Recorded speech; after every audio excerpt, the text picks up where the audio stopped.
Holly Lewis is co-founder of We Made That, a rather special architecture and urbanism practice which only works for the public sector and for charities. And its clients include 25 of London's 32 boroughs, as well as the GLA. A lot of their projects focus on regeneration and the economic impact of planning and urban improvement. So all very relevant in the current context as we consider how London responds to the devastation of COVID-19. So Holly, can you start by telling me about why you first set up the practice and what your sort of key aims are? Sure, yeah. So I think I should start by saying that we were both, so myself and Oliver Goodhall are the co-founding partners, and we were only 22 when we set up. So probably we didn't have quite the sense of what we were really about then as we do now. But we were always interested in how the general public engages with the built environment and with architecture and urban design. And so what that's evolved into is that kind of interest and commitment has always been there. In fact, our first client was a local council. And now we're a team of people who are really committed to making cities healthier, fairer and better designed.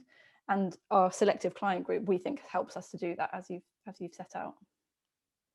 So very much on message as far as the new London plan is concerned. I suppose so, but not really by design. It's because we think those are the right things to be doing. It's nice if there's a sort of political system behind you that kind of buys into it. And I think all of those agendas are kind of unequivocally important. Inequality is an overriding issue. Public health clearly right now is incredibly important. And we think that the built environment can help on both of those fronts. And that's what motivates us and our team to keep doing the work that we do.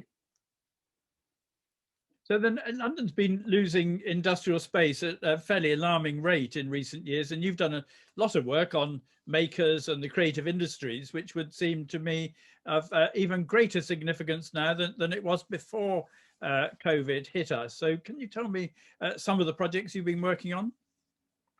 Yeah, sure. So first of all, I should explain a little bit about how the team is structured. So we have an in-house urban research team who are not from design backgrounds, but more from kind of socioeconomic backgrounds. And our work on industrial land has been from the research team, but then moving through to kind of strategies and urban design and also delivery of what kind of places can we make in these areas.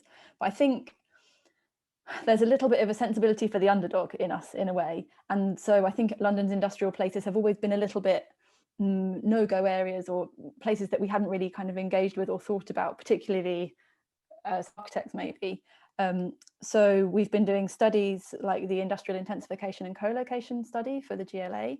So that was looking at how can we get more out of London's industrial land, either literally more stuff, more buildings in there, more floor space, or mixing industrial uses with residential uses and what are the kind of practical implications of that. We've also been doing strategy work. So in Battersea, the design and tech quarter there, we work with Wandsworth Council to do a kind of strategy looking at a strategic bit of industrial land, which is incredibly central, right next to Battersea Power Station, and what the future of that area could hold. So it stays industrial and still has some of those industrial functions, big aggregates plants and so on, but also can accommodate more of their kind of higher tech jobs. Apple's just moving around the corner. There's a kind of, how do we reconcile these kind of slightly, a little bit of friction in a way between those uses? And we work with the borough to try and think about what spaces could accommodate them. And then that's leading all the way through to our design work as well. So we've developed a little bit of a weird niche recently in terms of new workspace buildings on canals in northwest London, in Kensal and for Old Oaken Park Rural Development Corporation, looking at new creative workspace, like I say, kind of canal adjacent in those two places. And the Thames Gateway is one of those areas which has rather struggled as a project over the last 30 years or so. But your idea of the Thames Estuary Production Corridor seems to be taking off from Barking and Dagenham's film studios to Margate, where you've just developed an investment plan for the town centre. Yeah, well, it's great that you pick up on that. I don't know that we can take all the credit, and in a way that activity was there. So that part of what the Thames Estuary Production Corridor research did was just to say, actually, if you think not just about directly the creative industries, but all of the people that are supplying to them, all the set makers and all the weird film studios and strange there's a photography or filmmaking studio that does underwater filming for James Bond. I mean, these kind of, if you think about this wider set of people that are supplying into the creative industries, actually you've got an enormous economy that's happening. And so somehow by spending the time to uncover that and communicate it back, the significance of things like the creative industries is actually more accurately represented, but also is much larger than what I think you can perceive if you look at it in a very narrow way. And so I think part of that is about communication, but we get great satisfaction from kind of working through that level of thinking and using that to leverage funding. Basically, it's satisfying that there's then multi-million pounds of investment that kind of come behind those strategies. And we're just as interested in that research and strategic thinking as we are in the sort of physical outcomes of what that spend might result in. So what have you suggested to Margate that they might do to improve the economy there? Well, one of the things that we're proposing in Margate is a creative land trust. So there are lots of people doing interesting things, but they're quite often in slightly precarious sort of spaces, basically temporary uses or so on. And so the idea is that this creative land trust would be able to take on responsibility for a series of buildings, potentially vacant units that are on the high street, which is obviously an issue in lots of places, but particularly in Margate. And that those spaces would then be able to be used for creative production of all kinds. And there's a lot of that happening already, but it's quite fragmented. And so the idea is that we can kind of pull that together to have a more meaningful impact. So one of the areas of your work that has particular resonance at the moment is high streets, really, a topic you've been involved with for a number of years, and 3 of your projects have been awarded government funding recently. So what are your key messages around rescuing retail centres? Yeah, I mean, I suppose if it was really easy, then everybody would know it. But I think, I mean, the first one is to have a clear strategy for your place, because I think high streets can be kind of buffeted from lots of angles. There's lots of challenges around increasing online retail, around kind of changes in what consumers are looking for. Just, I mean, if you're in an area where people are struggling financially and your high street is right there, then the high street is also going to struggle. So the first thing is to have a clear sense for each high street, I think, of what it's about and where it can go, what its aspirations are. I think there's also a lot of opportunity though, and it's too easy to just constantly read about the death of the high street and all the negative things. And actually, when we go and look at high streets, particularly in London, many of them are still thriving. High streets in London have lower vacancies than across the rest of the UK. And whilst the impacts of COVID are definitely really acutely felt on high streets, there are lots of opportunities. I should imagine that the cafe around the corner from us is doing much more of a roaring trade in lunchtimes than it ever was when everybody was going into the city to work. So I think I'm more optimistic about high streets. I think they're incredibly resilient. Something about that nature of lots of small units all next to each other means that they have been able to adapt to many challenges over the past. These are buildings that have been standing for hundreds of years in many cases, and you know, there's not the butcher, the baker and the candlestick maker anymore because supermarkets came along. Out of town retail put pressures, but high streets are constantly kind of shimmying and changing, and I think we should have a bit of faith in their ability to continue to do that.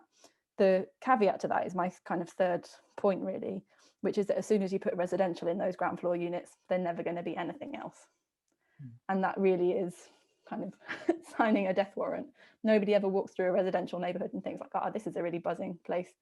So I think we have to really introduce that with great caution. Yes, well, of course, under permitted development, there's not much one can do about it if the landlord wants to make those changes, is there? Yeah, I mean, it's yes, it's a bad idea. I mean, that's what it comes down to. It's a bad idea to just say anything can be anything. The sequence of permitted development changes to get to residential from some uses is not so straightforward, and I think that's a benefit. But I think it's slightly playing with fire to say that we could just put residential into any old ground floor unit. And actually, in some ways, you can see a lot of high streets. I mean, South Norwood is the one that springs to mind, where that's already happened, and just through local authorities not enforcing, you've got terrible quality accommodation, really horrible streetscape, I don't know that that's anything that anybody would aim for. So I say, let's make strategies and plan for what we want our high streets to be, not just kind of give up the ghost. But the success of local centres is happening perhaps and threatens the centre. And you can see areas like Oxford Street, Tottenham Court Road, where actually very large retail units are closing down, or the occupiers are moving out. Is there something that can be done? I know, meanwhile, use has often been stated as one of the solutions, or even just dressing windows. Wouldn't it be a way of stopping them starting to look as though they're totally deserted? Yeah, I think we just have to put more possibilities on the table. So we were actually just completing a piece of work for the local government association about what to do with empty retail units. And for obvious reasons, big department stores are one of the things that are coming up in a lot of places. So in Warrington, they're introducing a health hub into a department store. I know that in Folkestone, where we've just started some work, their big department store is going to be a vaccination centre, at least for a while. There are other examples where councils are introducing kind of tech hubs and workspace and food halls. I think we just have to think more broadly about what those spaces can be, particularly right now, where nobody really knows what the future of kind of patterns of movement are going to be. That there's lots of other things apart from just shopping, and maybe that's quite good to be doing a bit less shopping. But we just have to, I think, be open to what other uses that might not always be retail. I know that's, or not residential, sorry, where people's minds immediately jumps to, that can accommodate all of those things that we value in high streets and town centres, about kind of congregating and hanging out together. We're so dying to get back to doing that again, that I think there's still life in that model. Very good. Well, I'm glad you're optimistic about that. So, Holly Lewis, thank you very much for your thoughts. And I also look forward to getting back, meeting up with people, either locally or in the centre of town. Thank you very much. Thank you very much. Good to talk to you.